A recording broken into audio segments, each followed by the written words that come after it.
Guys, kecoh ya. Mulai hari ni, gaji delivery rider akhirnya dinaikkan kepada RM95 sejam. Tetapi, hanyalah di Australia dan bukannya di Malaysia.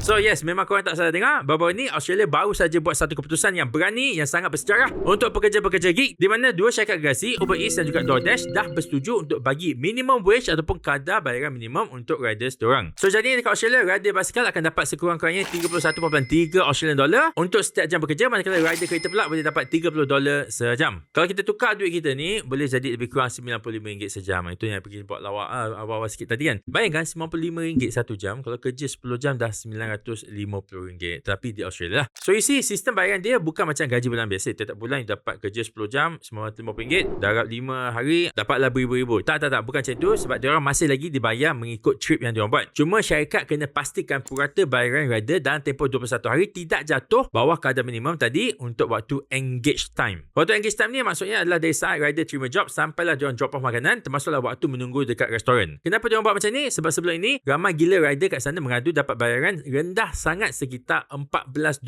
sejam saja. Di mana the minimum wage di Australia adalah $26 Australian setiap jam. So maknanya kalau you dapat $14 satu jam saja, you memang tak cukup lah, tak menepati kadar gaji minimum di sana. Dan sistem ni dibuat untuk bagi safety net dan juga perlindungan kepada kebajikan pekerja gig yang memang dah lama ditindas. Tapi nak beritahu, bukan hanya di Australia dia ditindas, di satu dunia termasuklah di Malaysia. Nasib pekerja gig memang tidak dimenangkan oleh mana-mana parti lah, apa yang kita nampak. Rider dekat Malaysia masih lagi terpaksa hadapi sistem bayaran trip yang makin lama makin turun tanpa ada sebarang jaminan minimum wage sejam macam dekat Australia. Anda mesti korang terfikirkan, kalau gaji rider naik tinggi macam ni, harga makanan takeaway dekat sana akan melambung naik tak? Dulu masa undang-undang ni tengah dibincangkan, syarikat-syarikat gig ni bising kata harga makanan akan naik. Tetapi sekarang ni diorang dah tukar nada. DoorDash dan juga Uber Eats dekat sana kata diorang tak plan pun untuk naikkan harga charge pelanggan sebab nak fokus pada kecekapan ataupun efisiensikan operasi diorang dahulu. Adakah negara lain akan ikut jejak Australia? Adakah Malaysia akan ikut jejak yang sama juga? That would be a good news for mereka-mereka yang terpaksa bekerja gig. Dan sebenarnya dekat tempat lain pun memang isu ni tengah panas. Kesatuan Sekerja dekat India siap buat mogok tuntut gaji minimum, manakala European Union ataupun EU pula tengah rancang untuk paksi platform gig ni iktiraf rider sebagai pekerja tetap diorang. Maknanya setiap benefit, contohnya pembayaran gaji sewaktu cuti sakit, ada MC,